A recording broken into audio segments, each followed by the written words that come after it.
Good morning, good afternoon, or good evening, wherever you are dialing in from. I am JD Schramm, and I have had the total privilege of being a lecturer at the GSB since the June of 2007. I teach a wide range of elective courses, strategic communication, reputation management, thought leadership. I teach a few undergrad seminars, and being on the faculty with the other lecturers and professors is just one of the greatest privileges in my life. As I looked at the registration list of people who signed up for today, I saw there were a couple people in the room who I've had in class. Hey, welcome back, good to see you. And a ton of people that I haven't had the chance to meet yet. So that's why I asked everyone, and if you've just joined us, please do this. To just add to the end of your name where you're dialing in from and your class year. You do that by going to the participant list, find your own name. It's probably right near the top. Hover over it. You'll see the more. Click on more, and you'll be able to just append to your name. Don't give up your name, but just add to the end of it, as you see many people have done. And so knowing that we had a lot of people who haven't studied at the GSB on the new campus, I thought I would dial in today from the former campus. So behind me you see the GSB as it was when many of you were in school there. And for the current students, or we've even at least got one future student on there, this building is no longer a GSB property, but still at Stanford. And it's fun to take a trip over there and see how they have reclaimed what used to be what many of us knew as the GSB North building. The topic today is avoiding perfection in the pursuit of mastery. And I love this topic.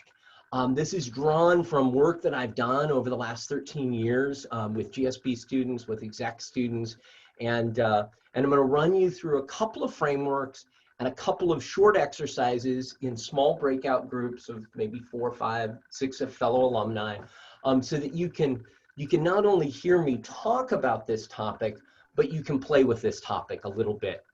So here's the plan that I have for today. First of all, I want to talk about what we mean by mastery. And I'm going to give you 3 definitions from 3 different brilliant people. Okay, one from Dan Pink, one from a TED speaker who I just really like, and then my own. But I want to first of all give us a sense of what we mean by mastery. Then I'm going to give you a framework that I teach in my electives at the GSB, and then give you a chance to apply what we're talking about to pursuits that are important to you.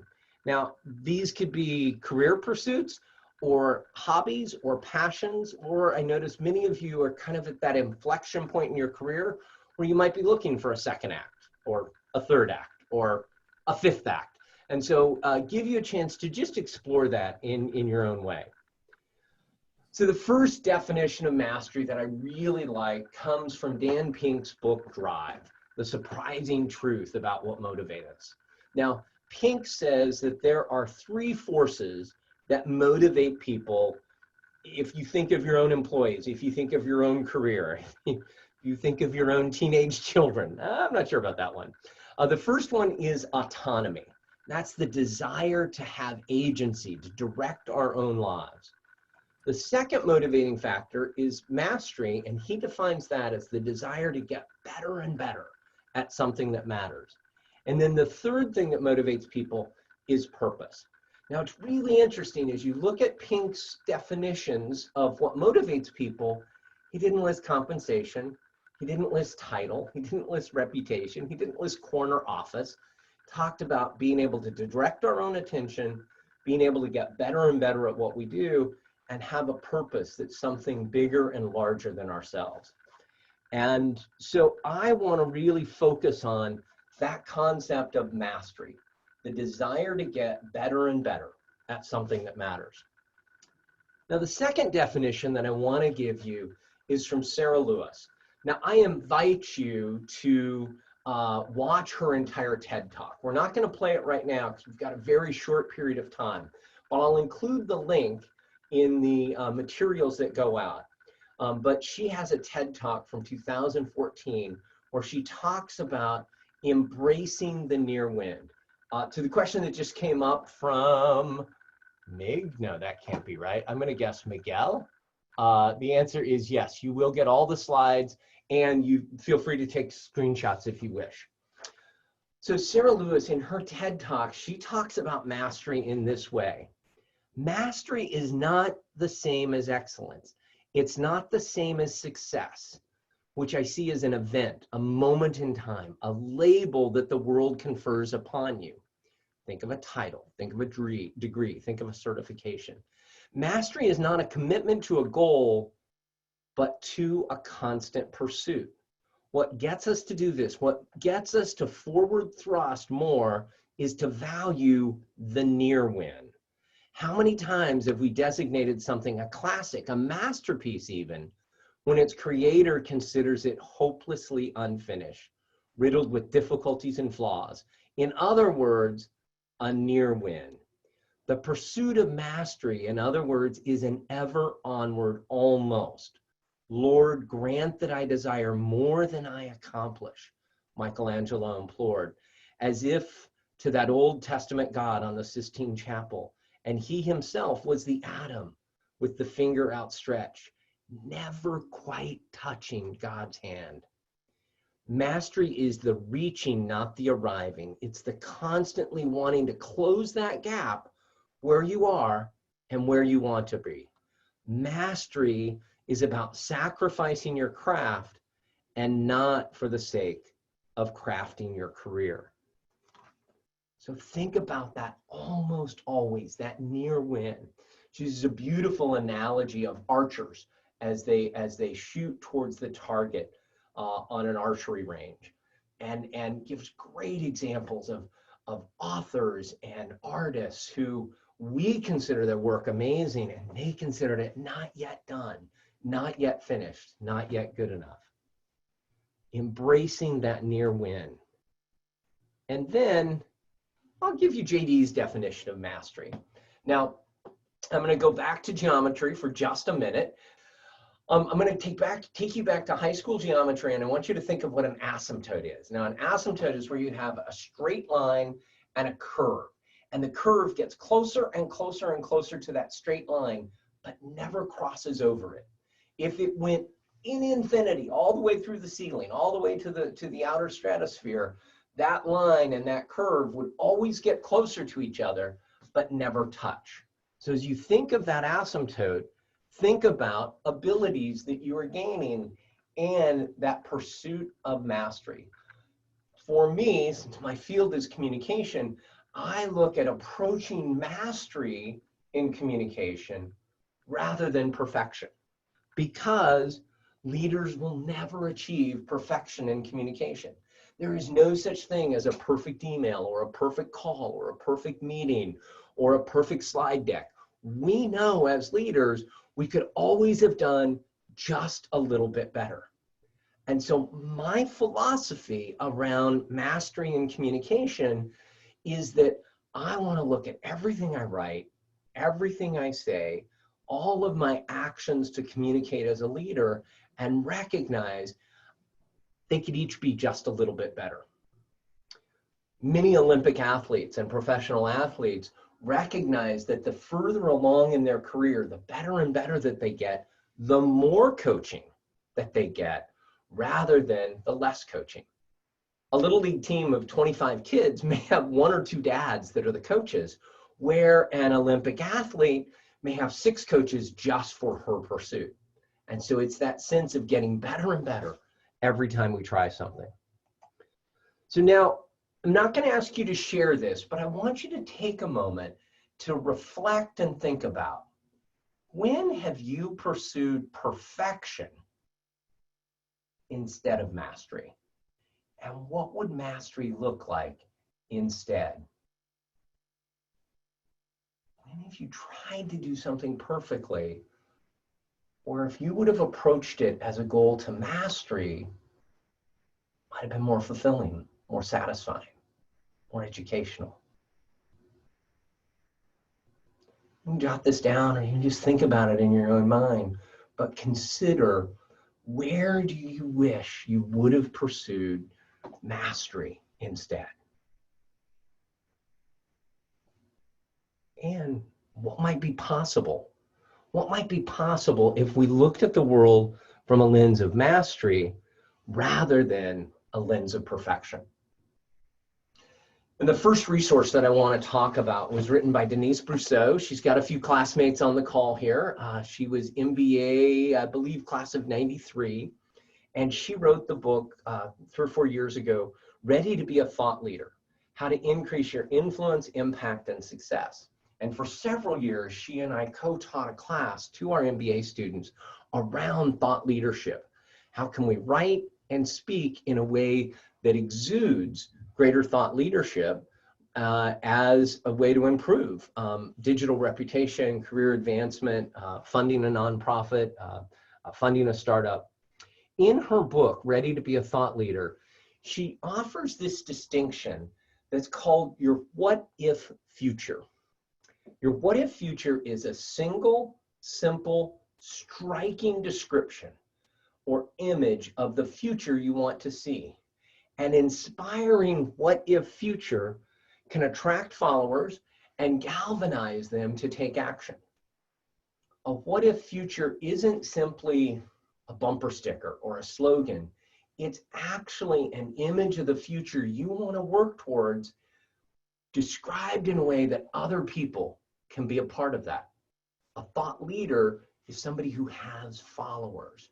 Let me give you a few examples of what Denise means. Maria Montessori, who created Montessori education, asked the question, how would the world change if we created classrooms where children are rewarded for independence of thinking and acting? Or at a more contemporary level, Robin Chase, who founded Zipcar and Buzzcar, asked the question, what would the world look like if we replaced the industrial economy with a collaborative economy? The whole sense of car sharing. Finally, one more, Michael Pollan, who wrote the book, The Omnivore's Dilemma, The Secrets Behind What You Eat. He posed the question, what if we thought sustainably about the food we grow and eat so that we care equally about people and planet? So now, what I want you to do, you just do this in a notebook, a piece of scratch paper, you're on your computer. If you want to do it in a document, feel free to do that. But I want you to craft for yourself what's a possible what if future. A single, simple, striking description or image of the future you want to see.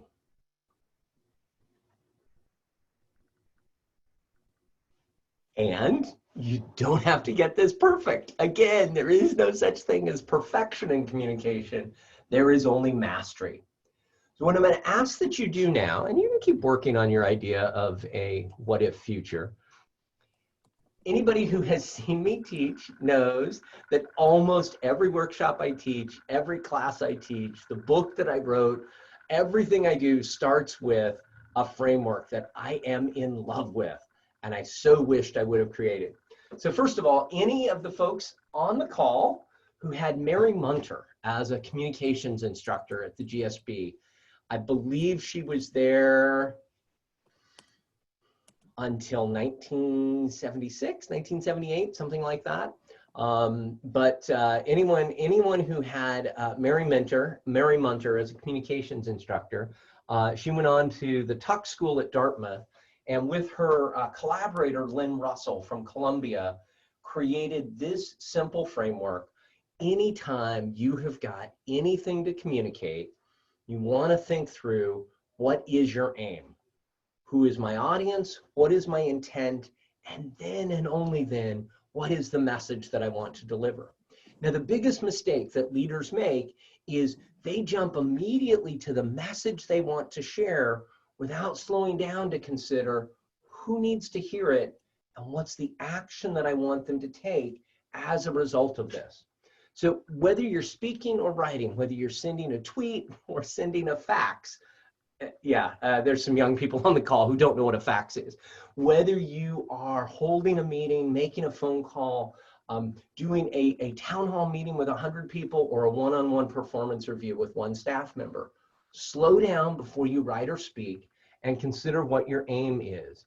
You want to consider in terms of audience, what do I know about this person or these people? What is the culture, either capital C culture, if it's a global environment, how do I want to communicate effectively with an Asian audience versus a European audience versus a South American audience? Or what is the small C culture? How is the culture in payroll different than the culture in research and development, different than the culture in business development? So I want to do as much analysis as I can about the audience.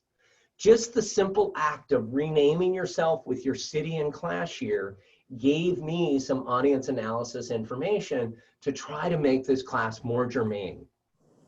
Second, you've got to know what is your intent. Now, I can use interchangeably intent, purpose, goal, objective. In terms of what we're talking about, those essentially mean the same thing in this conversation. I like intent for two reasons. One, it spells the great acronym AIM, so I can remember it. But two, intent is not what I intend to do. It's what I want to happen in the hearts and minds of the people I'm writing or speaking to. I had an awesome experience a year ago. I got invited by a GSB alum, Kylan Lundeen, who is at Qualtrics in Salt Lake City. And he invited me to speak at their annual Qualtrics users group, their Qualtrics Summit. And so I was on the keynote stage with Barack Obama and Oprah Winfrey. And I'm sure when Barack and Oprah talk about it, they mention me as well. But in Oprah's talk, she discussed a story early in her career. She was doing an episode, and on the episode, it was about infidelity.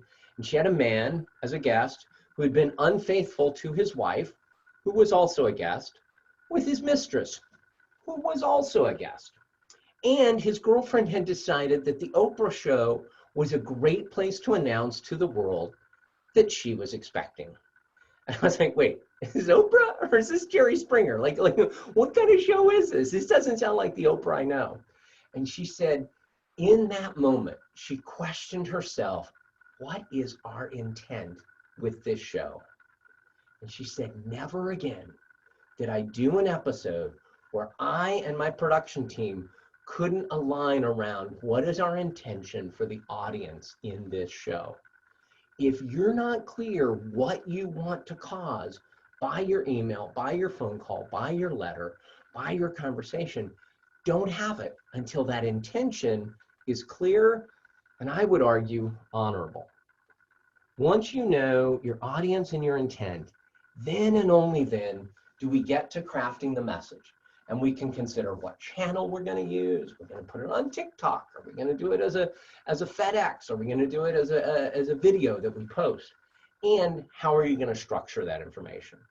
So for anything that you're going to deliver, consider what is your aim. Now, many of you are probably familiar with the slide that's up now. It's the business model canvas. It was used by the authors who did the business model generation. It's an open source model that many, many, many of our GSB students are familiar with because of being entrepreneurs. So I took this and, with their permission, adapted it to what I call the leadership communication canvas. Allegria, could you just post the PDF of that? You don't have to go there right now, but if you want to, I've got a PDF of it on my website that you can download for free, and it's a fill-outable. It is a PDF which allows you to fill in your answers to this. Now, I'm not going to go through all 9 boxes. We don't have time for that in this 1-hour workshop, but I'm just going to talk about 3 of the boxes. But my homework assignment for you is, after we're done, go back and consider what you would put into the other 6 boxes. But true to the AIM framework, I'm going to only ask you to think about 3 of the boxes. First and foremost, clear over on the right-hand side, audience. When you think about your what-if future, who is the audience, or who are the audiences that you need to communicate with? It might be lawmakers, it might be policymakers, it might be parents, it might be nonprofit leaders. It might be at-risk youth. Who is the audience, or who are the audiences that you need to write or speak to move your what if future into being? So jot those down somewhere. These next three aspects I am going to ask you to share again with your small group. So think about, who do I need to reach out to bring about this what if future into reality and into possibility? Second box I want you to look at is the one at the bottom right-hand side, results. What is it that you intend to achieve? Results is our intention. I love the fact that my graphic designer put in a target in that place. But what are the results that you want to achieve? As a result of sharing your passion with this audience, what do you want to cause? A fully funded startup, a first round of funding, a change in legislation, a creation of a co-op or an association or a consortium. What is the result you want to cause? Who is my audience? What is my intent? What is it that I want to create? Give you a moment to think about A and I. Finally, go to the bottom left-hand box. What is the message that I want to share with people? Now, this may be an adaptation of your what if future. This may be the reason that we need to take this action, or the outcome that we want to cause to reduce pollution or increase civic engagement, whatever that what if future that you want to share. Briefly, what is that message? What is that narrative?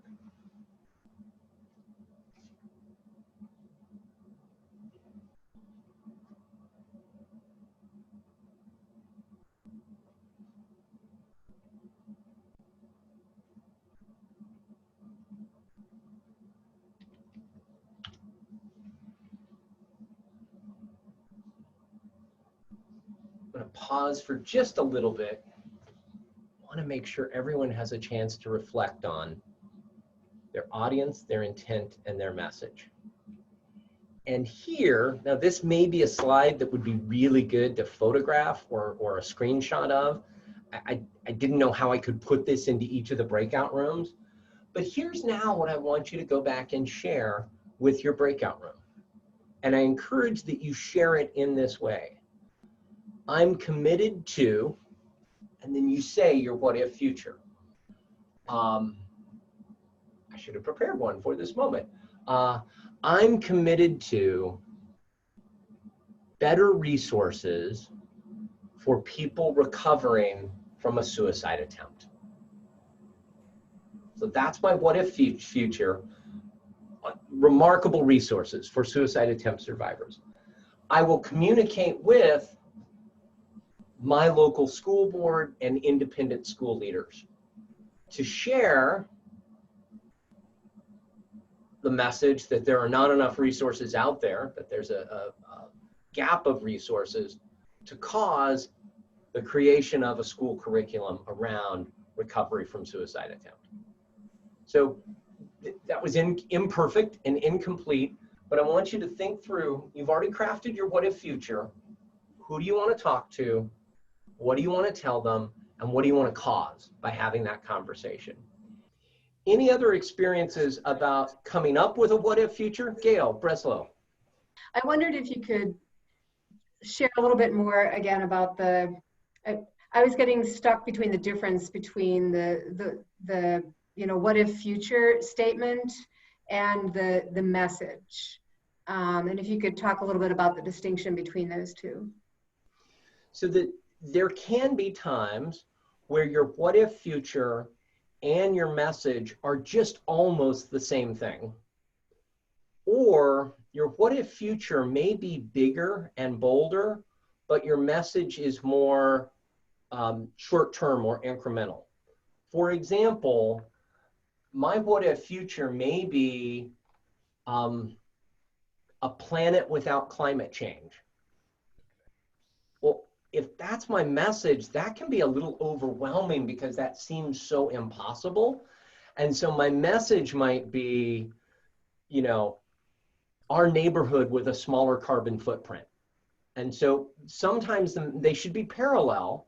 Sometimes they may be very identical. Sometimes it may need to be a part of what will get us to that what if future. I'm going to go back for a second to Robin Chase, who founded Zipcar.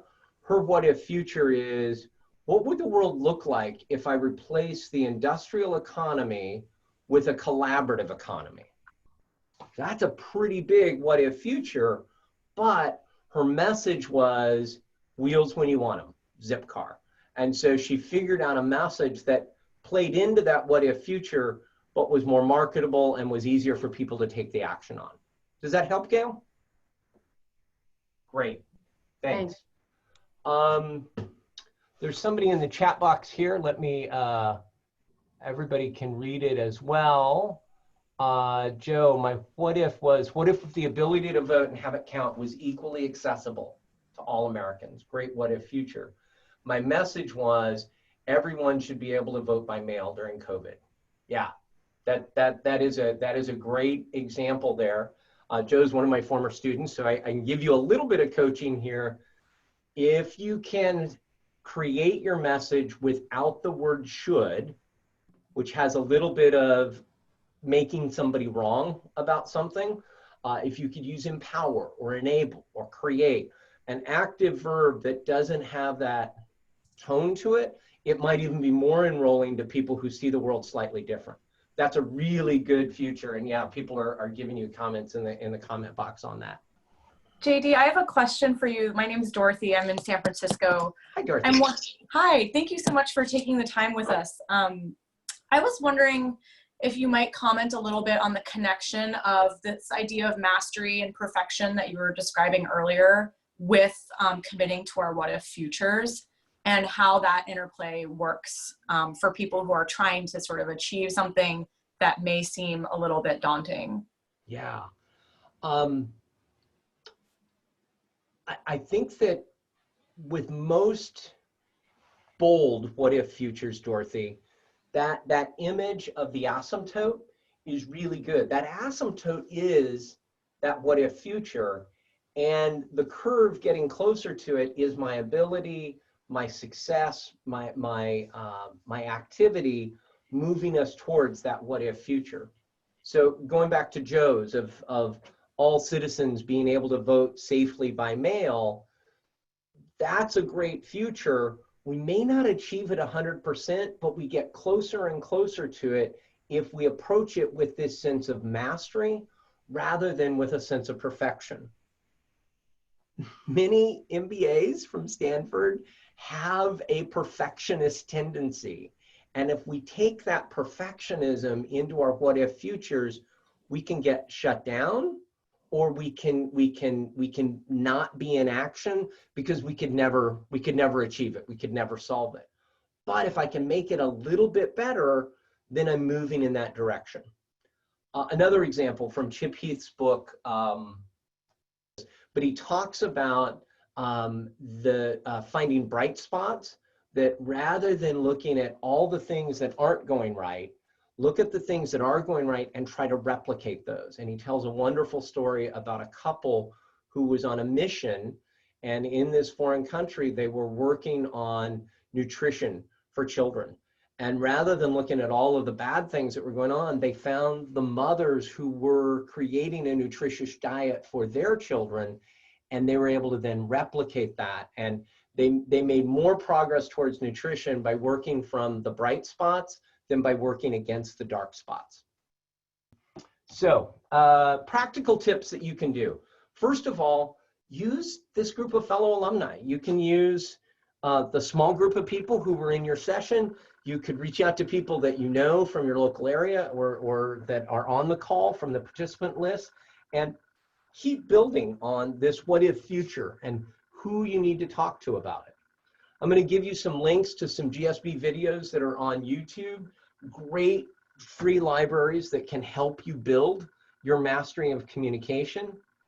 And then just very simply, anything you have to write or speak in the next few weeks, try before you do it to craft AIM. I've even done AIM on like the back of a program at a meeting that was what I wanted to say to the speaker when I got to go up and talk to her afterwards. But try to embrace that in everything that you communicate. And then look at letting go of perfect. In place, put mastery.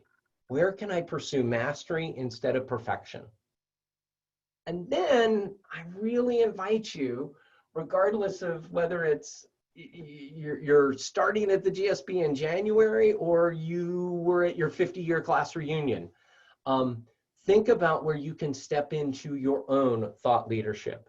I have an example. Oh, I thought I had an example.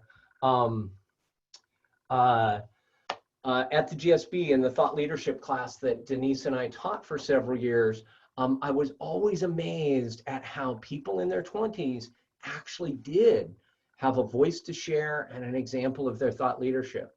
Just yesterday, Rex Woodbury, who's one of our MBA students, he's a rising second year, he posted a newsletter on LinkedIn about TikTok. Now, I kept hearing about TikTok and I kind of had a sense of it. I read his newsletter and I was massively informed because Rex chose to step out as a guy in his 20s with his knowledge of something that I didn't know. So looking at ways that you can step into your own thought leadership. Now, I've talked about these 3 books. Here are the exact titles. This is a slide you might want to photograph. Dan Pink's book, Drive, has been out there for several years. Denise Brousseau's book, which I think is really good, as well as her website, which is Thought Leadership Lab. And then the book that I wrote this year, Communicate with Mastery. I just happen to have a copy of it sitting here on my desk. This is not an infomercial, although my husband says I should put this should be my backdrop, not the GSB. But I am thrilled with the book that I was able to publish this January, right before COVID, that really looks at how we teach communication at the GSB for the last 13 years that I've been there. Now, I will offer to you, if you just go to my website, jdschramm.com, there's a little Let's Connect button. That'll let you send me an email. And if you do that, I will send you the chapter on creating your what if future and doing all 9 boxes of the leadership communication map. I won't mark it to you. You don't have to buy the book, but if you just want the chapter that supports what we did today, go to my website. I'm glad to send that to you. Also, I talked about the 2 YouTube libraries that I've been curating. The LOWKeynote program, which is kind of similar to TED Talks. And we have over 200 of those talks that are up there. Almost 3.9 million views of that library of talks. And we have 50 team presentations on communication lessons with over 6 million views. And these 2 YouTube libraries, we've created them since 2012. Great open source, free material for you to build your communication if you want to watch the lessons or to see examples of some of our students, now alumni, stepping into their own thought leadership. These are 3 TED Talks that I think are great on the topic. Sarah Lewis, I read you a little bit of her talk. Charlie Habersat, Perfectionism Holds Us Back. The title says all of it. And from TED Med, Dr. Thomas Karan, Our Dangerous Obsession with Perfectionism is Only Getting Worse. So some great items from the TED library to look at. These are just a few of our 2020 students who have stepped into thought leadership. Michael Saltzman around insurance fraud, Mike Lewis on when to make a jump in your life, and Tammy Chen just blew me away. She took a 2-minute talk from my class, put it up on our LinkedIn profile as an example of what she was learning at the GSB, and got thousands of comments and replays. So finally, we're right at 10 o'clock, just where I wanted to be. I am totally happy to keep this conversation going. You've got my LinkedIn, my Twitter, my email, as well as my website. Feel free to reach out. I'm glad to jump on a call. Glad to do email back and forth.